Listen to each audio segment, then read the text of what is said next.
الحمد لله نحمده ونستعينه ونستغفره ونؤمن به ونتوكل عليه ونعوذ بالله من شرور أنفسنا ومن سيئات أعمالنا من يهده الله فلا مضل له ومن يضلل فلا هادي له ونشهد أن لا إله إلا الله وحده لا شريك له ونشهد أن سيدنا ومولانا محمد عبده ورسوله أما بعد فقد قال الله تعالى في كلامه المجيد أعوذ بالله من الشيطان الرجيم بسم الله الرحمن الرحيم وكذلك جعلناكم أمة وسطا لتكونوا شهداء على الناس ويكون الرسول عليكم شهيدا صدق الله العظيم وقال نبينا محمد صلى الله عليه وسلم إن الدين يسر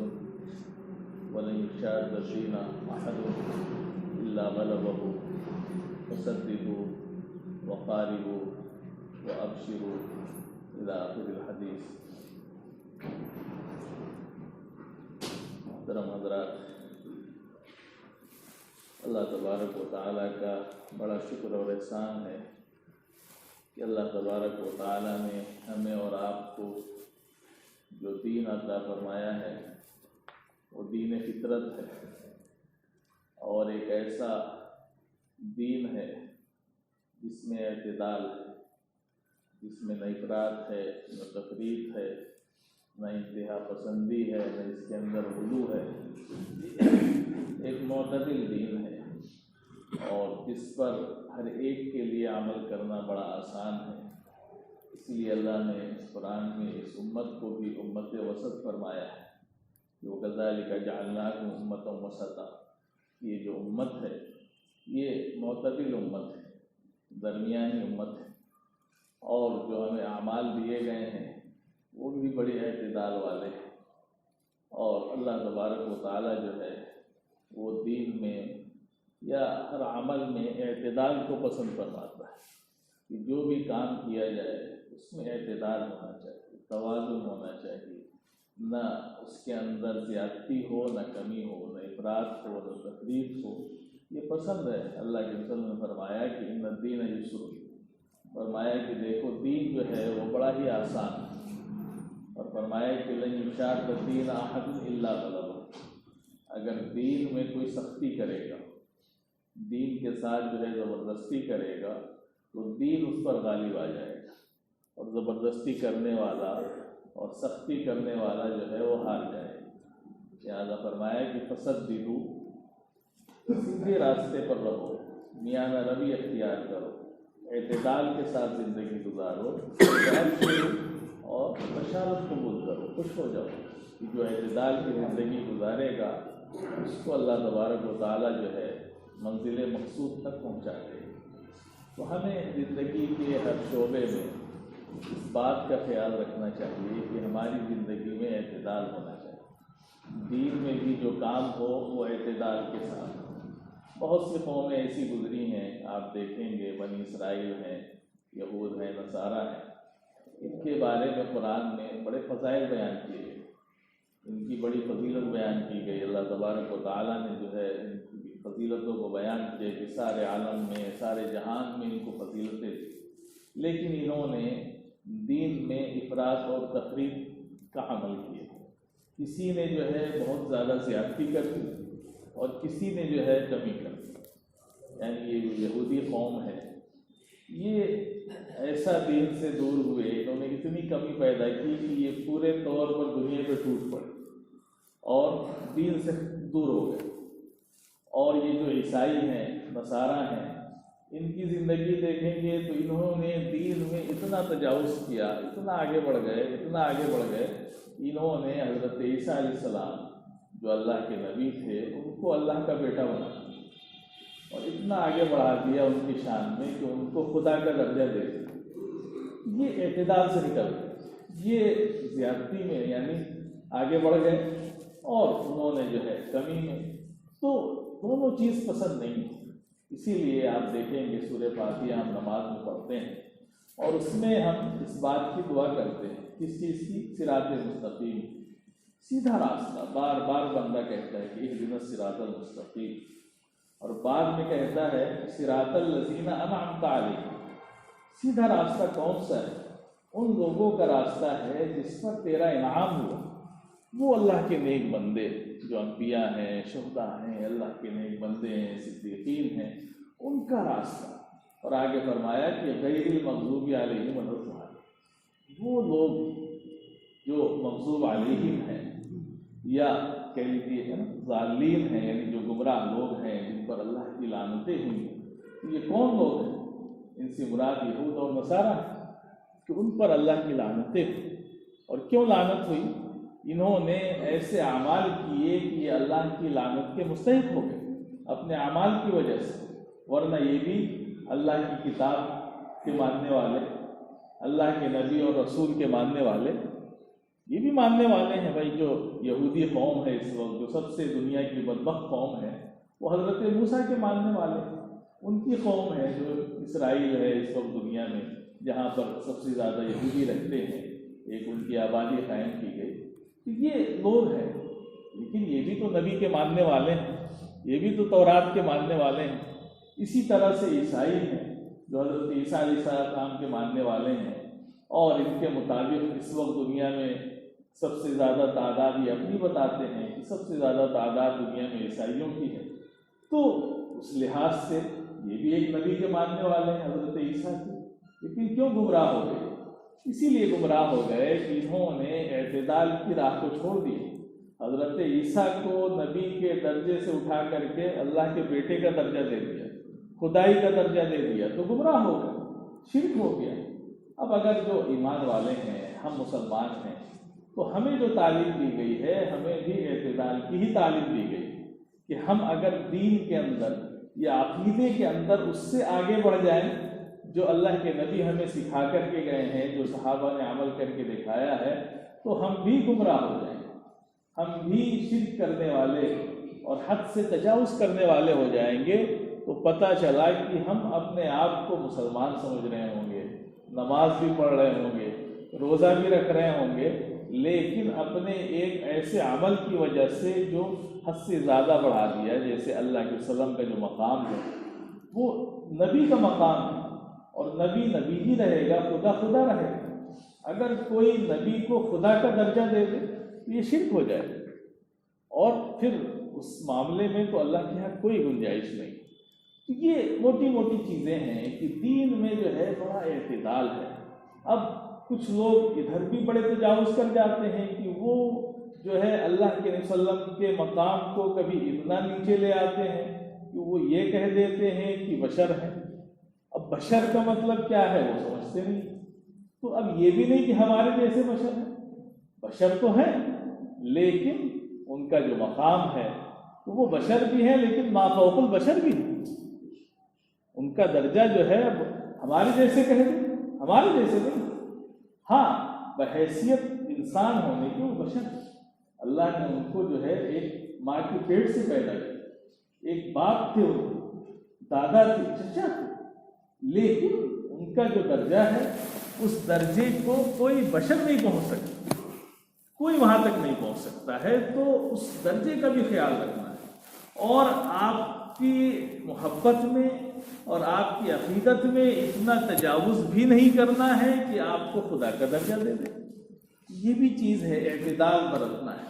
تو ہر چیز میں ہمارا جو دین ہے وہ اعتدال کو پسند کرتا ہے کہ اللہ تبارک و تعالیٰ نے سارے حقوق جو ہے دین میں بیان کر دیے، سارے حقوق ہیں، دین کے حقوق ہیں، ہمارے معاشرے کے حقوق ہیں، گھر کے حقوق ہیں کہ اگر ہم گھر میں رہتے ہیں، اگر ہمارے بیوی بچے ہیں تو بیوی کا حق بتا دیا گیا ہے۔ اب کوئی بیوی کے حق میں لگ کے ماں کے حق کو چھوڑ دے تو یہ بھی غلط، اور صرف ماں کا حق ادا کرے بیوی کو چھوڑ دے تو یہ بھی اعتدال سے ہٹا ہوا۔ اسی طرح سے بہن کا درجہ ہے، بھائی کا درجہ ہے، چچا کا درجہ، سب کے درجے ہیں، اب کسی کو چھوڑ نہیں سکتے، سب کو لے کر کے چلنے کا نام ہی دین ہوتا ہے، یہی اعتدال ہے۔ لیکن ہم بے اعتدالی کرتے ہیں، کبھی جو ہے بیوی کی محبت میں اتنا غلبہ کہ ماں کو چھوڑ دیا، بہن کو چھوڑ دیا، اور کبھی ماں اور بیوی کی محبت میں اتنا غلبہ ہوا کہ بیوی کو چھوڑ دیا۔ تو ہم کبھی ادھر جھک گئے، کبھی ادھر جھک گئے، اور دین تو اعتدال کا نام ہے کہ جب ترازو کے دونوں پڑلے برابر ہوں گے تبھی صحیح وزن ہوگا. ایک ادھر جھک گیا تو بھی غلط، ادھر جھک گیا تو بھی غلط، دونوں میں نقصان ہوگا. تو اعتدال، دین کے اندر بھی اعتدال کہ جو فرائض ہیں، جو واجبات ہیں، ان میں تو کوئی گنجائش نہیں کہ ہمیں ان پر پورے طور پر عمل کرنا ہی کرنا ہے، اس کو چھوڑنے کی کوئی گنجائش نہیں. لیکن جو نفلی اعمال ہمارے لیے دیے گئے ہیں، نفلی اعمال میں بڑی گنجائش ہے. ہر انسان اپنی طاقت کے مطابق ہی اپنے لیے عمل کو اختیار کرے، جتنا وہ کر سکتا ہے. اپنے اوپر ظلم اور جبر نہ کرے، زبردستی کا بوجھ لاد لے. اور بڑی روایتیں آتی ہیں اس سلسلے میں. 3 صحابی کا بڑا مشہور واقعہ ہے. ایک مرتبہ جو ہے 3 صحابہ، وہ بھی مشہور صحابہ ہیں، حضرت علی ہیں، حضرت عثمان بن مظعون رضی اللہ عنہ ہیں، حضرت عبداللہ بن رواحہ ہیں. ان حضرات کے بارے میں آتا ہے کہ اللہ کے وسلم کی ازواج مطہرات کی خدمت میں آئے اور آ کر کے پوچھا اللہ کے وسلم کی اعمال کے بارے میں کہ اللہ کے وسلم کیا عمل کرتے ہیں. تو بتا دیا ان کو کہ اللہ کے وسلم یہ عمل کرتے ہیں. تو حدیث میں آتا ہے کہ انہوں نے اس کو کم سمجھا. ان کو لگا کہ اللہ کے وسلم کو بخشائیں، اللہ کے وسلم کو تو عمل کی کوئی ضرورت ہی نہیں، تو اس لیے اللہ کے وسلم یہ جو عمل کرتے ہیں یہ کم ہے اور ہمیں اس سے اور زیادہ عمل کرنا چاہیے. یہ ان کے دل میں ایک سوچ پیدا ہوئی. اور اس کے بعد ان میں سے ایک صاحب نے کہا کہ بھائی میں جو ہے ہمیشہ روزے رکھوں گا، پوری زندگی روزہ رکھوں گا، کبھی روزہ چھوڑوں گا. ایک صاحب نے کہہ دیا اس میں سے کہ میں نکاح ہی نہیں کروں گا، کبھی شادی نہیں کروں گا، صرف اللہ کی عبادت میں لگا رہوں گا. اور ایک صاحب نے کہا کہ میں کبھی رات کو سوؤں گا ہی نہیں، پوری رات عبادت کروں. یہ ان لوگوں نے ایک جذبے کے تحت، جو دین کا ایک جذبہ ہوتا ہے انسان کے اندر، جو ایک جوش ہوتا ہے دین پر عمل کرنے کا، اس جوش میں انہوں نے یہ باتیں کہی اور اللہ کے وسلم کو یہ بات پتہ چلی. تو اللہ کے وسلم نے ان صحابہ کو بلایا اور ان سے پوچھا کہ اچھا آپ لوگوں نے ایسی باتیں کہی ہیں؟ تو کہا اللہ کے وسلم ہم نے کہی. تو اللہ کے وسلم نے فرمایا کہ اچھا، آپ نے فرمایا کہ دیکھو میں تم میں سب سے زیادہ اللہ سے ڈرنے والا ہوں اور اللہ سے تقوی اختیار کرنے والا ہوں، لہذا کبھی تمہارے دل میں یہ خیال نہ آئے کہ میں جو عمل کرتا ہوں وہ کم ہے، اس سے زیادہ کوئی عمل نہیں کر سکتا. تو اللہ کے وسلم نے ان کو اعتدال کی تعلیم دی. کہا کہ دیکھو بھائی، ہر چیز کا حق ہے. ان لبدنک علیک حق، تمہارے جسم کا تم پر حق. ان لزوجک علیک حق، تمہاری بیوی کا تم پر حق.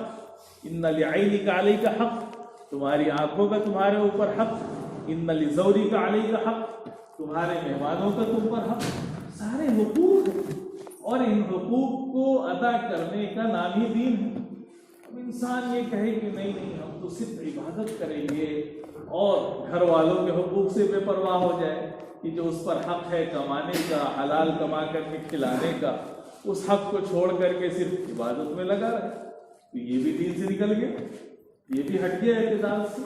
اور اگر صرف کمانے میں اتنا لگ جائے کہ دین کو ہی چھوڑ دے، اللہ ہی کو بھول جائے، تو یہ بھی نکل گیا.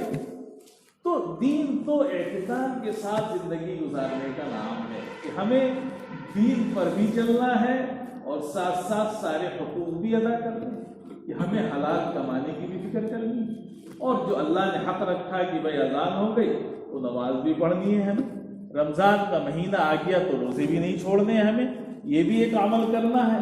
اور ساتھ ساتھ جو ہے اللہ نے جو حقوق، جو بندوں کے حقوق ہیں کہ ہم نے شادی کی تو شادی کے وقت تو ہم نے نکاح میں اقرار کیا، بغیر اقرار کی جو ہے وہ شادی نہیں ہوتی، اقرار کرایا جاتا ہے وہاں پر بیٹھا کر کے. اور وہ اقرار یہی ہوتا ہے کہ اس عورت سے جس سے آپ نکاح کر رہے ہیں، اس کے نام نفقے کا، یعنی اس کے رہنے کا، اس کے کھانے کا، اس کے پہننے کا سارا انتظام آپ کو کرنا پڑے گا. اگر اس بات کی طاقت رکھتے ہیں تو کریے شادی، ورنہ مت کریے. اب آپ کہیں کہ نہیں ہمیں عبادت کرنی ہے، شادی کر لی، گھر میں عورت آ گئی، نہ اس کا خرچہ دے رہے ہیں، نہ اس کے حقوق ادا کر رہے ہیں، اور کہہ رہے ہیں کہ بھائی ہم تو بہت دین پر چلتے ہیں، رات بھر نماز پڑھتے ہیں، روزہ رکھتے ہیں، تسبیح پڑھتے ہیں، قرآن کی تلاوت کرتے ہیں. تو ایسے بھی کام نہیں چلے، یہ بھی دین سے نکلنا ہو جائے. ایک روایت میں آتا ہے حضرت عبداللہ بن عمرو بن عاص رضی اللہ عنہ ایک صحابی ہیں، ان کے والد بھی صحابی ہیں، یہ بھی صحابی ہیں، تو ان کے بارے میں آتا ہے کہ جو والد ہیں حضرت عمرو بن عاص، انہوں نے اپنے بیٹے کا نکاح کر دیا، اور وہ بھی بڑے اونچے درجے کے صحابی ہیں، ان کے صاحبزادے بھی صحابی ہیں۔ جب نکاح ہو گیا اور اس کے بعد جو ہے کچھ دن کے بعد ان کو خیال آیا ان کے والد صاحب کو حضرت عمرو بن عاص کو کہ جا کر کے اپنے بہو کی خبر لی کہ بھائی کیا حالات ہیں، ٹھیک ٹھاک ہے، کوئی پریشانی تو نہیں ہے۔ تو گئے، جا کر کے اپنی بہو سے پوچھا کہ بھائی سب ٹھیک ہے، ہمارا بیٹا ٹھیک ہے، آپ کے ساتھ صحیح سلوک کرتا ہے۔ ان سے پوچھی تو وہ بھی بیچاری نیک خاتون کی بڑی شریف تھی، تو انہوں نے بہت شریفانہ انداز میں جواب دیا، کہا کہ آپ کے بیٹے جو ہیں صاحبزادے جو ہیں ماشاءاللہ بہت نیک ہیں، بہت اللہ والے ہیں، وہ پورے سال دن میں روزہ رکھتے ہیں اور پوری رات عبادت کرتے ہیں، بہت نیک، اور ہمارے لیے تو کوئی ان کے پاس وقت ہی نہیں، اس لیے کہ اتنے نیک ہیں۔ تو سمجھ گئے ان کے والد صاحب، کہا کہ اچھا۔ تو پھر انہوں نے اپنے صاحبزادے کو حضرت عبداللہ کو بلا کر کے سمجھایا، کہا کہ بھائی یہ کیا بات ہے، یہ کون سی عبادت، تم نکاح کر کے ایک عورت کو لائے ہو اور اتنی عبادت کرتے ہو کہ تمہارے پاس وقت نہیں ہے اس کے پاس جانے کے لیے۔ تو سمجھایا، لیکن وہ اتنے جوش میں تھے کہ سمجھ میں نہیں آئے گا۔ تو اللہ کے وسلم سے جا کر کے شکایت کہ اللہ کے وسلم یہ عبداللہ جو ہے ایسے نہیں اس طرح کا عمل کرتے ہیں، اور بھی بہت طرح کی روایتیں ان کے بارے میں۔ تو حضرت اللہ کے وسلم نے پھر ان کو سمجھایا اور ان کو منع کیا، کہا کہ نہیں یہ کوئی دین نہیں، ان کو منع کیا، کہا کتنا روزہ رکھو گے؟ رسول میں روز روزہ رکھتا ہوں، کہا کہ نہیں، مہینے میں صرف 3 دن روزہ رکھا کرتا ہوں، کہا کہ نہیں اللہ وسلم میں اس سے بہت زیادہ کی طاقت رکھتا ہوں اور تھوڑا اجازت دی۔ کہا چلو ٹھیک ہے، بہت زیادہ اگر طاقت رکھتے ہو تو 1 دن روزہ رکھو، 2 دن چھوڑ دیا کرو۔ کہا کہ نہیں اللہ وسلم اس سے بھی زیادہ کہ مجھے طاقت ہے۔ تو آپ نے فرمایا کہ چلو 1 دن روزہ رکھ لو، 1 دن چھوڑ دیا کرو۔ کہا کہ نہیں اللہ وسلم اس سے بھی زیادہ کہ میں طاقت رکھوں، نہیں بس اس سے زیادہ کی اجازت تھی۔ کہا کہ یہ حضرت داؤد کا روزہ ہے، صوم داؤد ہے کہ 1 دن روزہ 1 دن نہیں۔ کہا کہ بس اس سے زیادہ کی اجازت ہی نہیں ہے، اس سے زیادہ نہیں رکھ سکتے، منع کر دیا آپ نے۔ اسی طرح سے ان کو بڑی تعلیمات دی، کہا کہ دیکھو 30 دن میں ایک قرآن ختم کیا کرو۔ کہا کہ نہیں میں اس سے زیادہ کی طاقت رکھتا ہوں، میں اور جلدی ختم کروں۔ کرتے کرتے کرتے آپ نے کہا ٹھیک ہے 7 دن سے زیادہ کی اجازت نہیں، 7 دن میں قرآن ختم کیا۔ تو ان کو یہ اعتدال کی تعلیم کہ ایسا نہ ہو کہ سارے حقوق چھوڑ کر کے ہم صرف عبادت میں لگ جائیں، اس لیے کہ بیوی کو کما کر کے کھلانا یہ بھی تو عبادت ہے۔ نکاح کے ٹائم اسی لیے اقرار کرایا جاتا ہے، اور جو بندہ استطاعت نہیں رکھتا ہے، آپ دیکھیں حضرت ابو ہریرہ تھے، وہ بیچارے جو ہے گھر بار چھوڑ کر کے آ گئے، ان کے پاس کچھ نہیں تھا اور نکاح نہیں کر سکتے تھے، اس لیے کہ جب آدمی کے پاس گھر نہ ہو، کماتا نہ ہو تو کہاں سے نکاح کرے گا۔ تو اللہ کے وسلم کے پاس وہ گئے اور کہا کہ اللہ کے وسلم آپ مجھے اجازت دے دیں کہ میں خصی ہو جاؤں، یعنی جیسے خصی ہوتی ہے، بکرے کو خصی کر دی جاتی ہے، اس کی بدیہ کر دی جاتی ہے، آپ اجازت دے دیں، اس لیے کہ میرے اندر خواہش پیدا ہوتی ہے اور میں نکاح کرنے کی استطاعت ہی نہیں رکھتا ہوں، تو آپ اجازت دے دیں۔ تو اللہ کے وسلم نے اجازت نہیں دی، کہا کہ نہیں اس کی اجازت نہیں ہے، لیکن آپ نے فرمایا یہ نہیں کہا کہ نہیں جا کے نکاح کرو، آپ نے کہا کہ ٹھیک ہے اس کے لیے علاج ہے کہ روزہ رکھو، روزہ رکھنے سے خواہشات ٹوٹ جاتی ہیں، تو کثرت سے روزہ رکھو۔ تو پتہ چلا کہ استطاعت ہو تو کریے اور نہ ہو تو اس کو لا کر کے اس کی زندگی برباد کرنا اسلام اس کی بھی اجازت نہیں دیتا ہے۔ تو ہمیں دین کو سمجھنے کی ضرورت ہے کہ دین میں جو ہے بڑا اعتدال ہے، کہ ہم دین کے اندر ایسا عمل کریں جو اعتدال والا ہو اور ہمیشہ کرتے رہیں۔ ہم نے سوچا کہ مہینے میں 1 دن روزہ رکھ سکتے ہیں، 1 دن آپ رکھیے، آپ 1 مہینہ تو روزے کا ہوتا ہی ہے، 11 مہینے بچتے ہیں، تو آپ 1 ہی دن رکھیے، 2 رکھ سکتے ہو تو 2 رکھیے، 3 رکھ سکتے ہو تو 3 رکھیے، پابندی سے رکھیے۔ اب یہی جو حضرت عبداللہ بن عمرو بن عاص رضی اللہ عنہ جو اتنے جوش میں تھے جوانی میں، رات بھر عبادت کرتے تھے، روز روزہ رکھتے تھے، انہی کا واقعہ حدیث میں آیا کہ جب یہ بوڑھے ہو گئے تب انہوں نے یہ کہا کہ کاش کہ میں اللہ کے وسلم کی بات کو مان لیا، افسوس کر رہے ہیں بڑھاپے میں، کہہ رہے ہیں کہ آج میں بوڑھا ہو گیا ہوں، میرے اندر طاقت نہیں ہے کہ میں ایک دن روزہ رکھوں ایک دن چھوڑوں، تو کاش میں نے اللہ علیہ وسلم کی بات مان لی ہوتی۔ آپ نے جو کہا تھا کہ صرف 3 دن روزے رکھو وہی سب سے اچھا تھا، اس سے زیادہ رکھ کر کے میں نے غلط کام کیا، اس لیے کہ اب تو میں نے ایک اپنے اوپر کہہ لیجیے بوجھ لاد لیا ہے، اب پیچھے ہٹ نہیں سکتا ہے آدمی، جو عمل کرتا ہے پابندی سے کرتا ہے۔ تو اگر اس وقت میں نے اتنا اپنے اوپر بوجھ نہ لاتا ہوتا تو آج بڑھاپے میں پریشانی نہ ہوتی، تو افسوس کر رہے ہیں اس وقت۔ تو اللہ کے وسلم نے جو ہمیں تعلیم دی ہے بڑی اعتدال والی، اس میں دشواری نہیں ہے، کہیں یہ نہیں کہ آپ رات بھر نماز پڑھیں، نہیں، حق ہے۔ اللہ کے وسلم کے بارے میں آتا ہے کہ آپ سوتے بھی تھے، عبادت بھی کرتے تھے، آپ روزہ بھی رکھتے تھے، روزہ چھوڑتے بھی تھے، آپ گھر والوں کے حقوق بھی ادا کرتے تھے، ازواج مطہرات کے پاس جایا کرتے تھے، ان کا خرچہ بھی دیا کرتے تھے، سارے کام آپ کیا کرتے تھے، اور اسی اعتدال کی زندگی گزارنے کا نام ہے دین۔ افراط و تفریط کا نام دین نہیں ہے کہ ہم اتنے جوش میں آ گئے کہ صرف دین میں لگے، اب بچوں کی فکر نہیں، ان کے کہہ لیجیے خرچے کمانے، ان کی تعلیم تربیت، کسی چیز پر توجہ نہیں، صرف ایک کام میں لگے ہیں۔ اور کبھی ایسا ہو جاتا ہے کہ ہم جو ہے ایک ہی طرف ہو گئے کہ صرف دنیا میں لگ گئے تو اللہ کے سارے حقوق ہم نے چھوڑ دیے۔ تو ہمیں اللہ کے حقوق بھی ادا کرنے ہیں، اللہ کے بندوں کے حقوق بھی ادا کرنے ہیں۔ جب دونوں ادا کریں گے تب جا کر کے ہم صحیح دین پر چلنے والے ہوں گے۔ اور اگر ان میں سے کسی حق کو چھوڑ کر کے ہم یہ سمجھتے ہیں کہ ہم دیندار ہیں، تو ایک طرف اگر ہم آگے بڑھ رہے ہیں تو دوسری طرف سے گناہ گار بھی ہو، ہمیں گناہ بھی ہوتا ہے، اس لیے کہ یہ سارے حقوق ہیں۔ تو دین ہمارا بڑا آسان ہے، اسی لیے اللہ علیہ وسلم نے فرمایا کہ ان الدین یسر، دین جو ہے بڑا آسان ہے، بڑا قابل عمل ہے، کیونکہ اس کو ایسا بنا کر کے پیش کیا جاتا ہے کہ آدمی سمجھتا ہے کہ بڑا مشکل ہے۔ مشکل نہیں، آسان۔ ہاں، لوگ جو اس دین کے ماہرین ہیں ان سے ہمارا تعلق ہونا چاہیے۔ اعتدال پیدا ہوتا ہے علماء کی صحبت سے، آپ اچھے علماء کی صحبت میں رہیں گے، ان سے تعلق ہوگا تو وہ آپ کی ہر موقع پر رہنمائی کریں گے، آپ کی ہر دشواری کا وہ حل بتائیں گے، ہر مشکل کا حل بتائیں گے، تو آپ کو لگے گا کہ یار دین کتنا آسان ہے۔ اور اگر ہم صرف سنی سنائی باتوں پر عمل کریں تو پتہ چلا کہ ایک ہفتہ بیچارہ کوئی جو ہے صرف تہجد اور کہہ لیجیے وہ روزے کی فضیلت پہ تقریر کر رہا تھا، تو آپ اسی میں لگ گئے، آپ کو لگا کہ اس سے اچھا تو کوئی کام ہی نہیں ہے، اب اس میں لگے تو دوسرے حقوق چھوڑ دیے۔ حالانکہ دین تو پوری زندگی کے لیے ہر چیز میں رہنمائی کرتا ہے، چاہے دنیا کا کوئی مسئلہ ہو، چاہے دین کا کوئی مسئلہ ہو، پورے چیز پر عمل کرنے کا نام دین ہوتا ہے۔ تو ایک طرف اس کی فضیلت آپ پڑھیں گے تو دوسری طرف کمائی کی بھی بڑی فضیلت۔ اللہ کے وسلم نے فرمایا کہ جو تاجر ہیں، جو تجارت کرتے ہیں، تو فرمایا کہ ان کا حشر جو ہے صدیقین کے ساتھ ہوگا، انبیاء کے ساتھ ہوگا، شہداء کے ساتھ ہوگا۔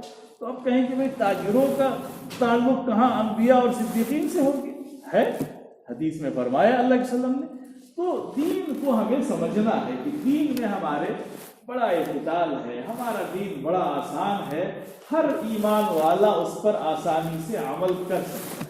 کسی کے لیے اس میں ایسا مسئلہ نہیں ہے کہ وہ یہ سمجھے کہ بھائی یہ کام تو بہت بڑے لوگوں کا ہے، ہم کہاں دین پر عمل کر سکتے ہیں، ہم کیسے چل سکتے ہیں، یہ تو بڑا مشکل نہیں ہے۔ ان الدین یسر، جب اللہ کے وسلم نے فرمایا کہ دین آسان ہے تو یقیناً آسان ہے، دین فطرت ہے، جس میں ہماری اندر کی فطرت جو اللہ نے رکھی ہے اس کی ہر چیز کی رعایت کی گئی ہے اس دین کے اندر، جو بھی دین فطرت پر عمل کرنا چاہے وہ عمل کر سکتا ہے۔